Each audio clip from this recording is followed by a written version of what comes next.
AIDS.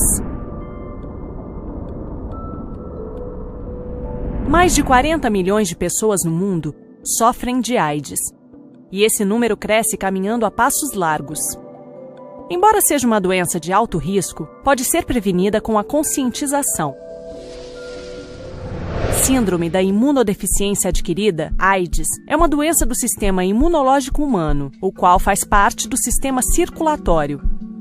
Uma visão mais próxima de uma artéria mostra muitos glóbulos vermelhos e alguns vírus da imunodeficiência humana, HIV. O HIV tem um envelope esférico com muitas projeções de glicoproteína, que ajudam no processo de ligação.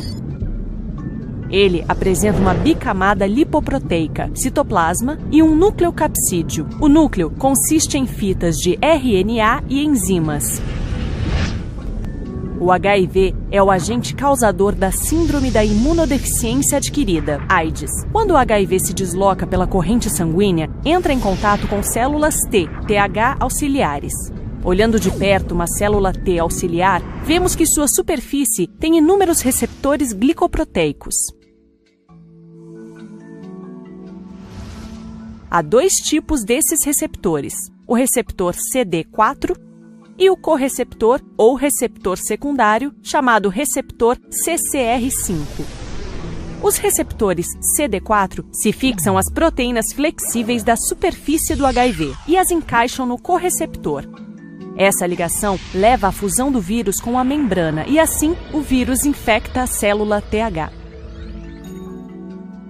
Tal infecção faz com que a célula TH fique doente. Dentro da célula TH, o vírus se replica e todos são finalmente liberados. Os vírus amadurecem e se tornam aptos a infectar outras células TH. Essa célula TH doente acaba se desintegrando. Devido à destruição das células TH, que são parte vital do sistema imunológico, a imunidade é seriamente comprometida.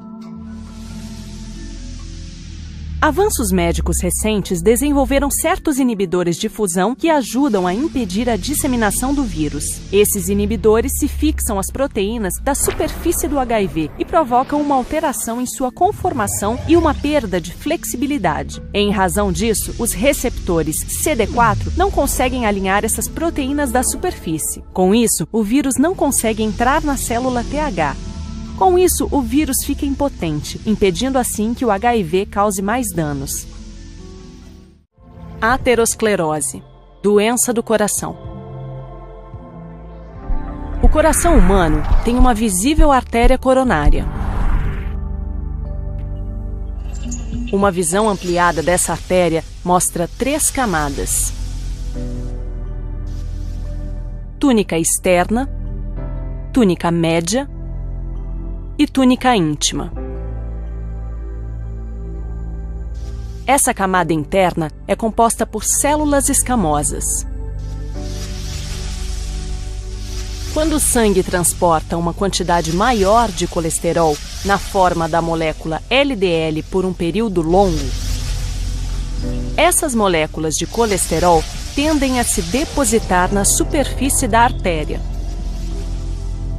Ali, elas são absorvidas pelas células epiteliais e formam uma camada entre a túnica íntima e a túnica média. Essa camada se chama placa. Conforme cresce, a placa se espalha pela parede arterial, causando inchaço que obstrui o lúmen, reduzindo o fluxo sanguíneo. Isso se chama aterosclerose. Às vezes, as células epiteliais podem se romper. Isso ativa as plaquetas, que começam a formar fios de fibrina. Então, um coágulo se forma. A formação desse coágulo é conhecida como trombose. O coágulo bloqueia o fluxo sanguíneo pela artéria. Ciclo de vida do sapo.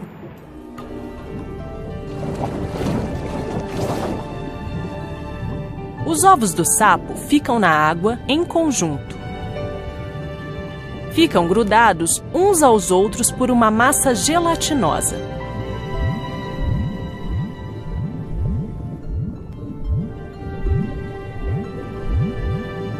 Após cerca de 10 dias, um pequeno girino pode ser visto no interior do ovo. Então, o girino quebra o ovo e sai. Ele é levado pelo fluxo da correnteza, fixando-se a uma planta para ter apoio. Esse girino respira por suas brânquias, que podem ser vistas nas suas laterais.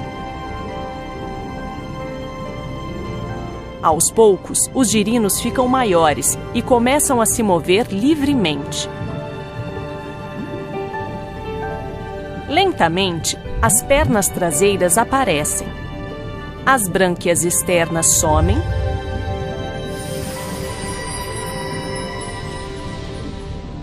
E a fenda branquial também desaparece, passando o girino a respirar pelos pulmões. Depois, as pernas dianteiras aparecem.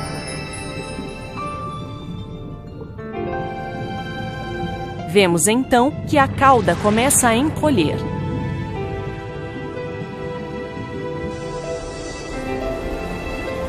O girino começa a passar mais tempo fora da água. Esse sapo, com uma pequena cauda, é o sapo jovem. Por fim, a cauda some completamente e ele vira um sapo adulto.